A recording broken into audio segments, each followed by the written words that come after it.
هذا القرآن يوحدنا لطريق الخير يوجهنا الله تعالى أنزله ورسول الله معلمنا هذا القرآن يوحدنا لطريق الخير يوجهنا الله تعالى أنزله ورسول الله معلمنا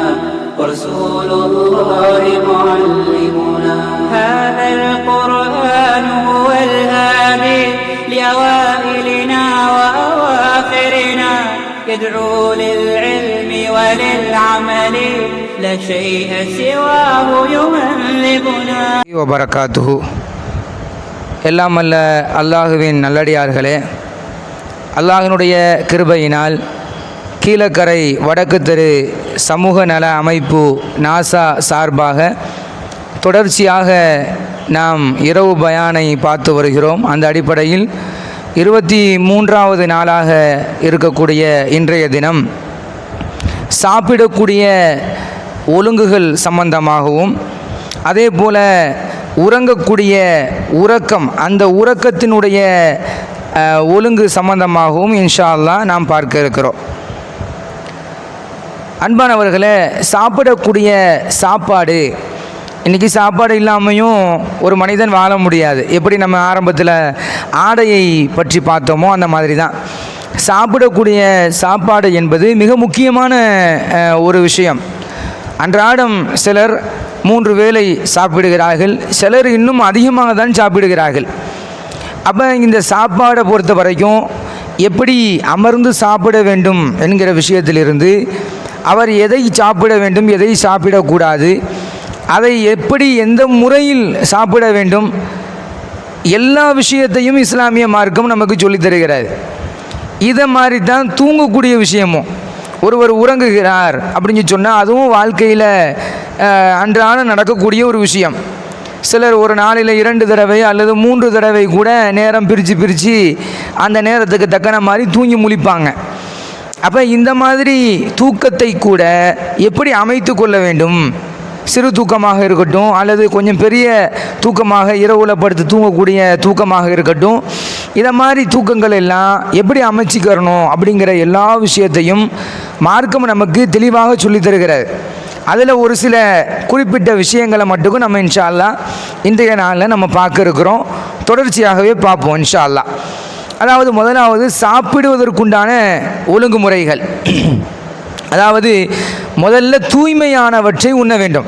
அல்லாஹ் குர்ஆனில் 2வது அத்தியாயத்தினுடைய 172வது வசனத்திலே அல்லாஹ் சொல்கிறான், யா ஐயுஹல்லதீன ஆமனு, ஈமான் கொண்டவர்களே என்று அல்லாஹ் அழைக்கிறான்.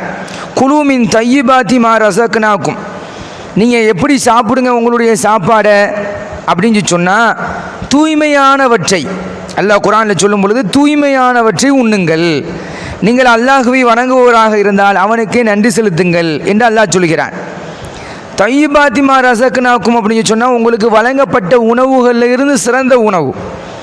அந்த சிறந்த உணவுனா சொல்லி அந்த உணவுன்னு சொல்லி எந்த உணவு சொல்லப்படுகிறது என்று சொன்னால், எந்த உணவு ஹலாலான உணவாக இருக்குமோ அந்த உணவை அல்லாஹ் ரப்புல் ஆலமீன் சாப்பிட சொல்லுகிறான்.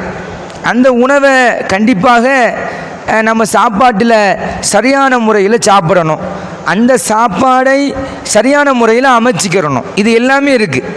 ஹலாலை தான் நம்ம சாப்பிட்றோம் அப்படிங்கிறதுக்காக எப்படி வேணாலும் சாப்பிட்டுடலாமா? கிடையாது.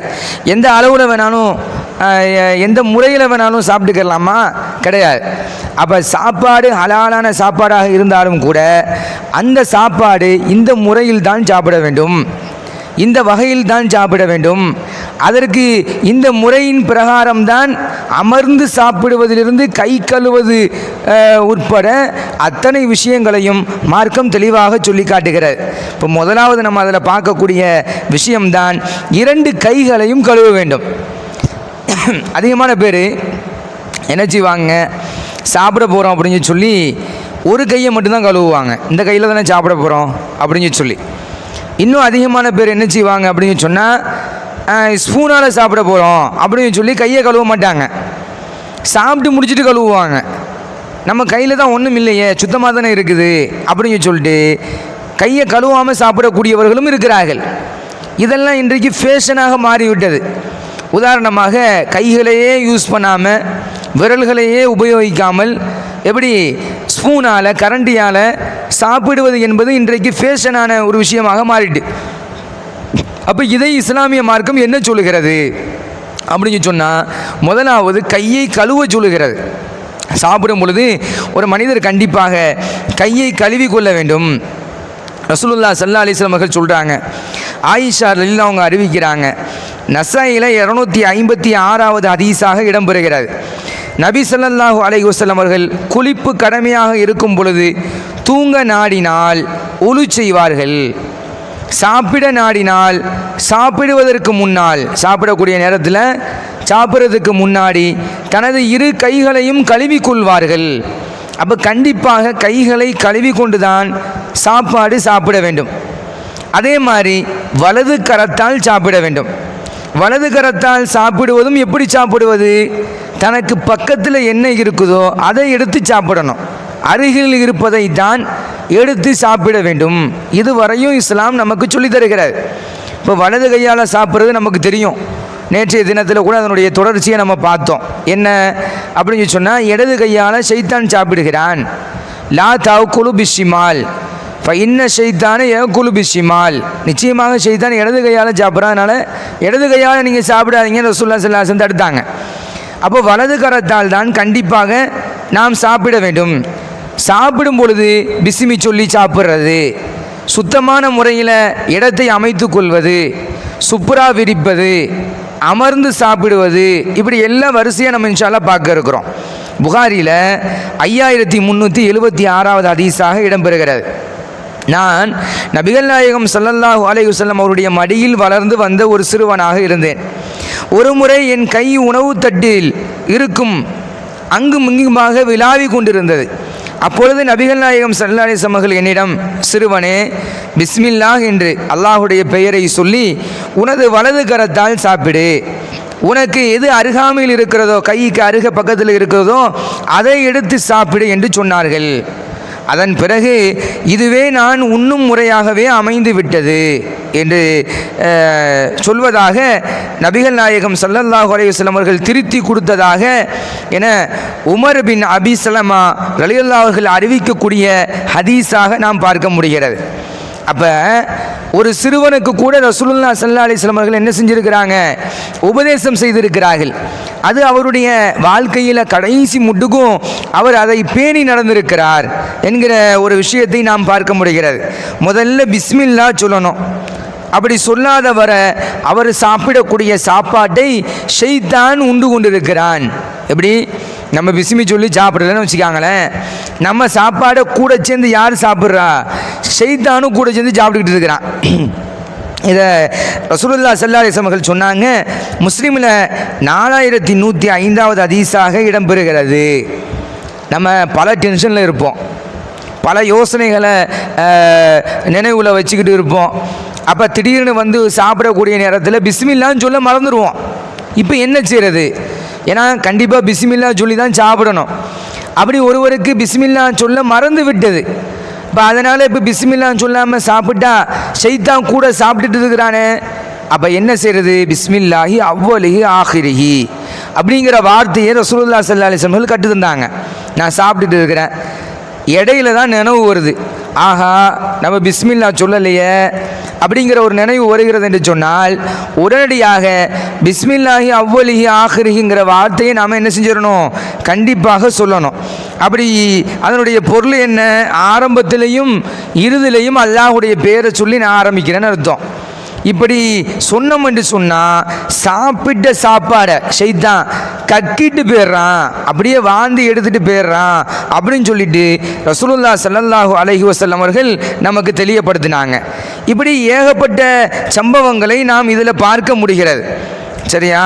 அப்போ அதாவது உதாரணமாக சாப்பிட்றதுக்கு முன்னாடி ஒருவர் பிஸ்மில்லான்னு சொல்ல மறந்துட்டால் இதை செய்யணும் அப்படிங்கிறத இந்த ஹதீஸ் வந்து திருமதியில் 1781வது ஹதீஸாக இடம்பெறுகிறது.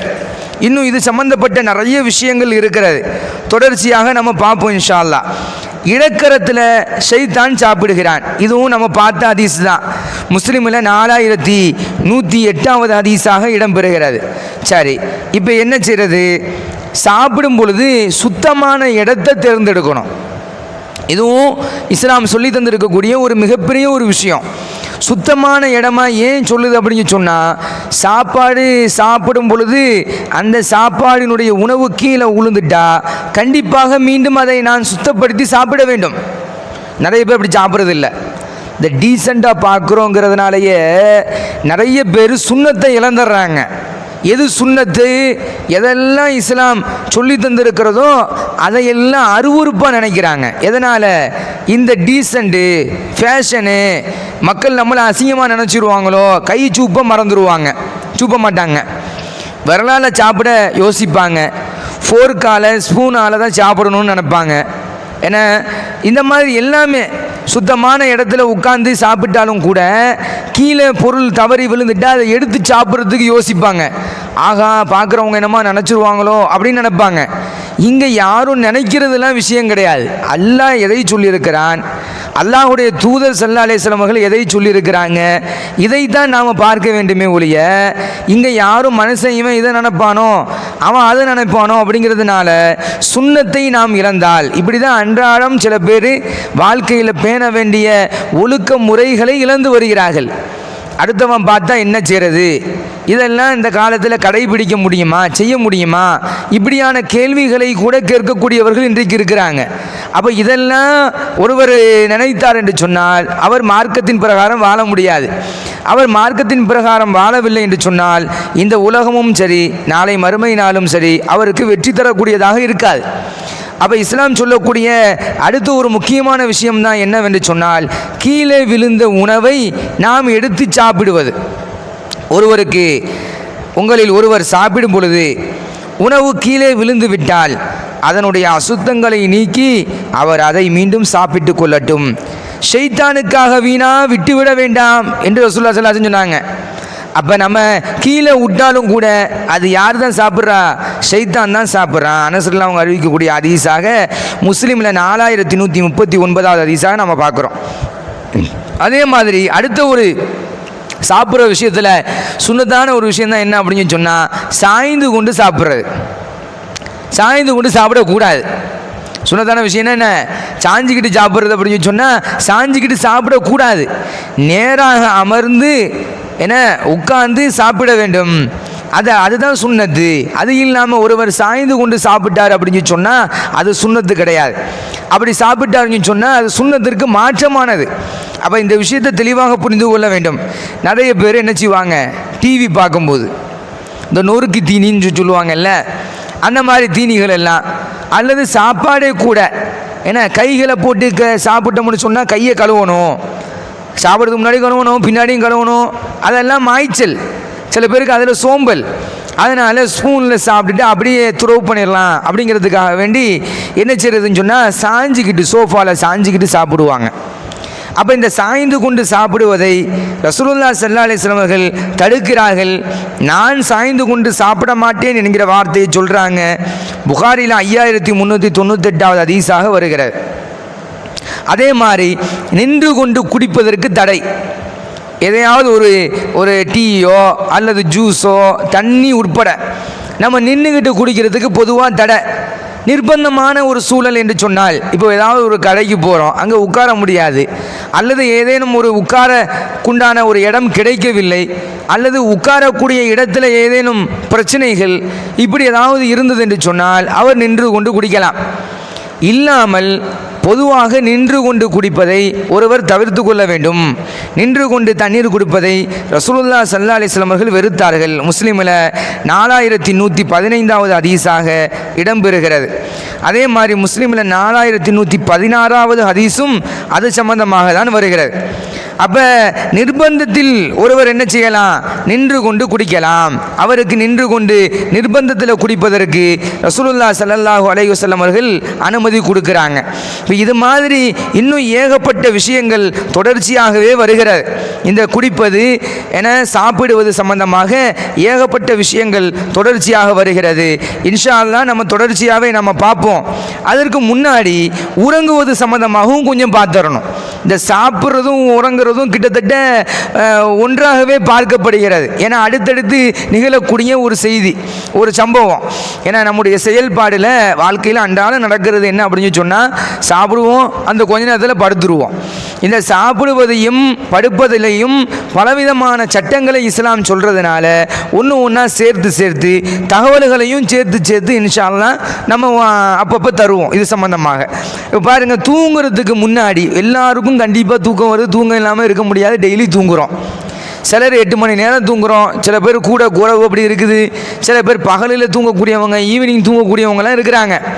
இப்போ அந்த தூக்கத்தின் பொழுது எப்படி நாம் நடந்து கொள்வது? இப்போ குறிப்பாக இஸ்லாம் பேசக்கூடிய தூக்கம் எப்போ அப்படின்னு சொன்னால், இரவில் தூங்கக்கூடிய தூக்கத்தை தான் பொதுவாக இஸ்லாம் பேசி காட்டுது. அப்போ இரவில் தூங்கக்கூடிய தூக்கமானது ஒரு நீண்ட நேர தூக்கம். அந்த தூக்கத்தில் கண்டிப்பாக இவற்றை நாம் ஃபாலோ பண்ணி ஆகணும். இப்போ ஒரு மதிய நேரத்தில் நம்ம தூங்குகிறோம், லைட்டாக தலையை கீழே வச்சுட்டு எழும்புறேன்னு சொல்லுவாங்க சில பேர். அசதியில் கொஞ்ச நேரம் படுத்துட்டு நான் கொஞ்ச நேரம் எழும்ப போகிறேன் அப்படின்னு சொல்லுவாங்க. இந்த தூக்கமாக இருந்தாலும் இந்த சுன்னத்தை நம்ம ஃபாலோ பண்ணி தான் ஆகணும்.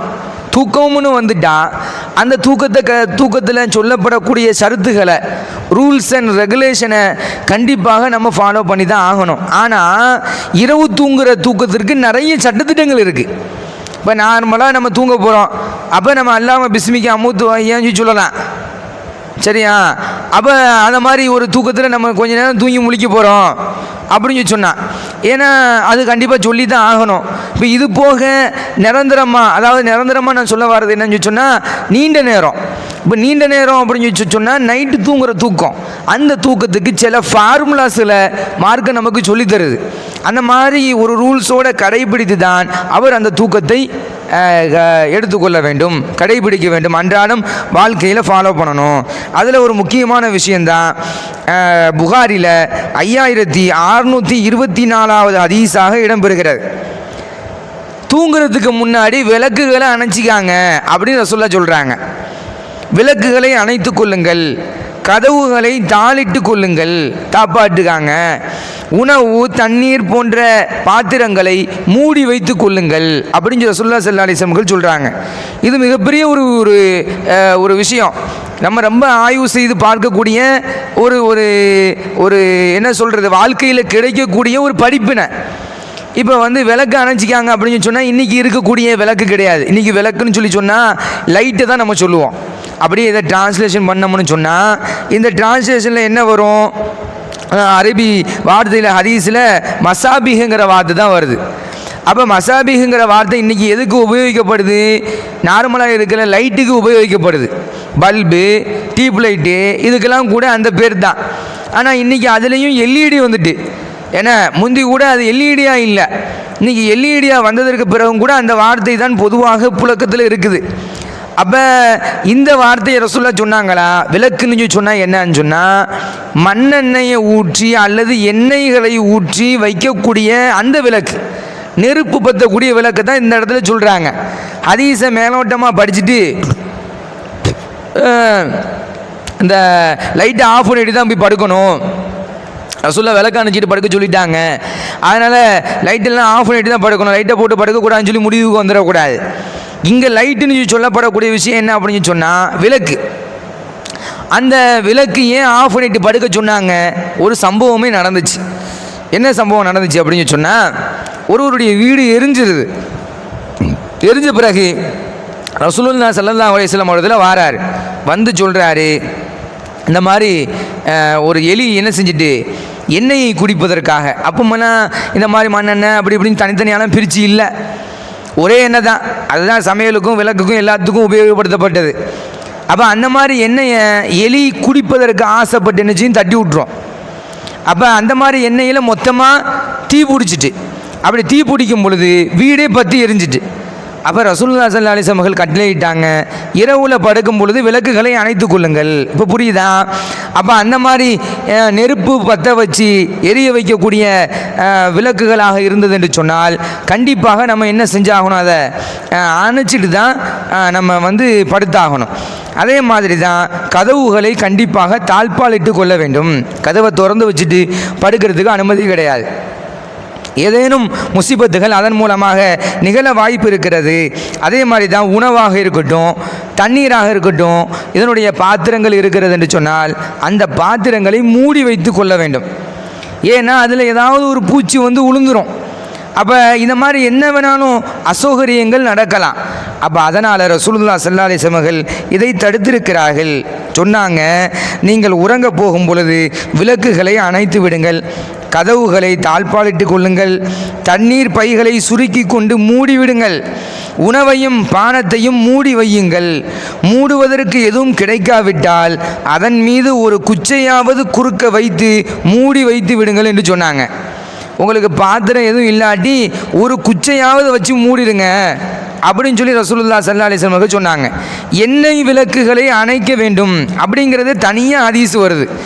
புகாரியில் 6294வது ஹதீஸாக வருகிறது. நெருப்பு ஆபத்தானது, அதனால் உறங்கச் செல்லும் பொழுது விளக்கை அணைத்து விடுங்கள் அப்படின்னு சொன்னாங்க. இவ்வளவு விஷயம் இதில் முக்கியமான ஒரு செய்தியாக பார்க்கப்படுகிறது. அதே மாதிரி தான் ஒலு செஞ்சுட்டு படுக்கணும். படுக்கும்போது கண்டிப்பாக ஒலு செய்தவர்களாக, ஒலுவை செய்துவிட்டு தான் கண்டிப்பாக நாம் படுக்கைக்கு செல்ல வேண்டும்.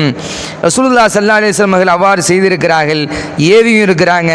புகாரியில் 247வது ஹதீஸாக வருகிறார். அடுத்து நம்ம எல்லாம் ஒலு செஞ்சுட்டு படுக்க போயாச்சு. படுக்க போன அங்கே என்ன செய்யணும்? பெட்டை தட்டணும். அந்த ஆளை போய் படுத்துடக்கூடாது. நிறைய பேருக்கு அந்த பழக்கங்கள் இருக்குது. சில பேருடைய வீடுகளில் கட்டில் செப்பரேட்டாக இருக்கும், பெட்டு எப்பவுமே போட்டு வச்சுருக்கோம்.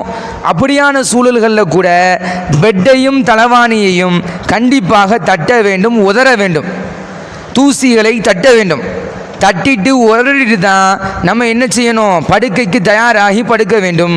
ரசூலுல்லாஹி ஸல்லல்லாஹு அலைஹி வஸல்லம் சொன்னாங்க, 3 முறை தட்டுங்கள். நாங்கள் எப்படி ஒரு முறை சும்மா அப்படி தட்டிட்டு படுத்துறது கிடையாது. ஏன்னா அந்த தலவாணிக்குள்ளே என்ன இருக்குன்னு தெரியாது, அந்த பெட்ஷீட்டுக்குள்ளே என்ன இருக்குன்னு சொல்லி தெரியாது, இந்த கட்டிலில் என்னென்ன இருக்குங்கிறது, என்னென்ன பூச்சிகள் இருக்குங்கிறது தெரியாது. அதே மாதிரி எனக்கு செப்பரேட்டாக கட்டில் கிடையாது, அன்னன்னைக்கு நான் விரிக்கிறேன் அப்படின்னு சொன்னாலுமே தலவாணிக்குள்ளே போகிறவுக்குள்ளே என்ன இருக்குங்கிறது நமக்கு தெரியாது. அப்போ அதனால் கண்டிப்பாக 3 தடவை உதற வேண்டும். இந்த 3 தடவை உதறதுங்கிறதும் சுன்னத்து. சரியா? ரசூலுல்லாஹி ஸல்லல்லாஹு அலைஹி வஸல்லம் நீங்கள் படுக்கைக்கு சென்றால் உங்களுடைய ஆடையின் ஓரத்தால் 3 முறை விரிப்பை தட்டி விடுங்கள்னாங்க. நமக்குன்னு ஒரு ஆடை இருக்கும், அந்த ஆடையினுடைய ஓரத்தால் இல்லாட்டி வேறு ஏதாவது ஒரு ஆடை, ஒரு டவுலை வச்சாவது 3 தடவை அதை உரடி விட வேண்டும். புகாரில் 7393வது ஹதீஸாக நாம் பார்க்க முடிகிறது. அதை தட்டும் போது சும்மா அந்த ஆளை சில பேர் புலம்பிக்கிட்டே தட்டுறது. ஐயோ இது ஒரு வேலை, இதை வேறு போய் செஞ்சுக்கிட்டு இருக்கணும். இப்போ ஆண்களை விட பெண்களை அந்த மாதிரி நிறைய பார்க்க முடியும். எல்லா வேலையும் செஞ்சு முடிச்சிருப்பாங்க. உண்மையிலுமே ஒரு டயர்டு இருக்கும் பெண்களை பொறுத்த வரைக்கும். நைட்டு நேரத்தில் காலையிலேருந்து ஓடி இருப்பாங்க. அப்போ நைட்டு நேரத்தில் என்ன செய்வாங்க? கடுமையான அசதியில் இருக்கும் பொழுது கட்டில் தட்டி மாப்பிள்ளைய பிள்ளைகளை படுக்க வைக்கிறதெல்லாம் பெரிய ஒரு விஷயம். உண்மையிலுமே பெரிய ஒரு அலுப்பான ஒரு வேலை தான். அப்போ தட்டும்போது என்னென்று தட்டுவாங்க? ஐயோ நேரம் ஆயிடுச்சு, எனக்கு தூக்கம் வந்துட்டு, எனக்கு அப்படி இருக்குது இப்படி இருக்குது, இந்த நேரத்தில் இந்த வேலையும் செய்கிறேன் அப்படின்னு சொல்லி தட்டக்கூடாது. தட்டும்போது பிஸ்மில்லான்னு சொல்லி தட்டணும். அதை ரசூலுல்லாஹி ஸல்லல்லாஹு அலைஹி வஸல்லம் அவர்கள் சொல்கிறாங்க, விரிப்பை தட்டும் பொழுது நீங்கள் பிஸ்மில்லாஹ் என்று சொல்லி தட்டுங்க. அது முஸ்லீமில் 5257வது ஹதீஸாக இடம்பெறுகிறது. நபி ஸல்லல்லாஹு அலைஹி வஸல்லம் கூறினார்கள், உங்களை ஒருவர் படுக்கைக்கு சென்றால் தன்னுடைய ஆடையின் ஓரத்தால் பிஸ்மில்லாஹ் என்று அல்லாஹ்வுடைய பெயரை சொல்லி 3 முறை விரிப்பை தட்டி கொள்ளட்டும். அவர் காலையில் எழுந்த பின் அதில் என்ன நுழைந்திருக்கும் என்பதை அவர் அறிய மாட்டார். காலையிலேருந்து திரும்ப பெட்டில் போய் படுக்க மாட்டார், படுத்தே கிடக்கிறாரு இல்லை. காலையிலேருந்து அவர் பெட்டுக்கு திரும்ப நைட்டு தான் போவார். அவர் எழும்பி வந்ததற்கு பிறகு அந்த பெட்டுக்குள்ளே என்ன இருக்குங்கிறது அவர் அறிந்திருக்க மாட்டார். அதனால் கண்டிப்பாக அல்லாஹ்வுடைய பெயரை சொல்லி கண்டிப்பாக தட்டி ஆக வேண்டும் அப்படிங்கிற ஒரு செய்தியை ரசூலுல்லாஹி ஸல்லல்லாஹு அலைஹி வஸல்லம் அவர்கள் சொல்கிறாங்க. அதே மாதிரி ஓதக்கூடிய குர்ஆன் வசனங்கள், நைட்டு படுக்கும் பொழுது ஓதக்கூடிய குர்ஆன் வசனங்கள் என்று தனியாக இருக்கிறது. அதே மாதிரி சில துஆக்கள் என்று இருக்கிறது.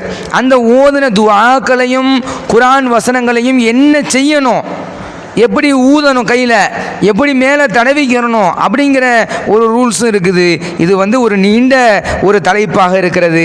இந்த தூக்கத்தில் கனவு வந்தா எப்படி, இந்த தூக்கத்தில் கனவு வந்தால் அந்த கனவை என்ன எப்படி ஹேண்டில் பண்ணுறது. சில பேர் கனவை கண்டு பயந்துருவாங்க, சில பேர் கெட்ட கனவை கண்டு ரொம்ப கவலைப்பட்டுக்கிட்டு இருப்பாங்க, சில பேர் நல்ல கனவை கண்டு சந்தோஷப்படுவாங்க. நல்ல கனவு கண்டா என்ன செய்யணும், கெட்ட கனவு கண்டா என்ன செய்யணும், ஏன்னா அதற்கு எப்படி அல்லாஹ்விடத்தில் உதவி தேடுவது, ஆசைப்படுவது, பாதுகாப்பு பெறுவது அப்படிங்கிற எல்லா வழிமுறைகளையும் வாழ்க்கையில் அனைத்து விஷயங்களுமே இஸ்லாம் சொல்லி தந்திருக்குதுங்கிறது அன்றாடம் நம்முடைய வாழ்க்கையில் கடைபிடிக்கும் பொழுது தான் தெரியும். நம்முடைய வாழ்க்கையில் ஒவ்வொரு நாளும் ஒவ்வொரு சந்தர்ப்பத்திலையும் நாம் செய்யக்கூடிய அந்த செயல்பாடுகள் இருக்குதா இல்லையா, அந்த செயல்பாடுகளை இஸ்லாத்தோடு இணைத்து மார்க்கத்தோடு சேர்த்து நாம் செல்லக்கூடிய சூழலில் நமக்கு அது தெளிவுபடுத்தப்படும். நம்முடைய வாழ்க்கையில் அந்த சுன்னாவை கடைபிடிப்பதனால் நம்முடைய செயல்பாடுகள் இலகுவாக அமையும். மட்டுமல்லாது அது நமக்கு நன்மையாகவும் இந்த உலகத்திலையும் நாளை மறுமை நாளிலையும் அது வந்தடையக்கூடியதாக இருக்கிறது. இன்ஷா அல்லாஹ் இதனுடைய தொடர்ச்சியை நாளைய தினம் பார்ப்போம் இன்ஷா அல்லாஹ்.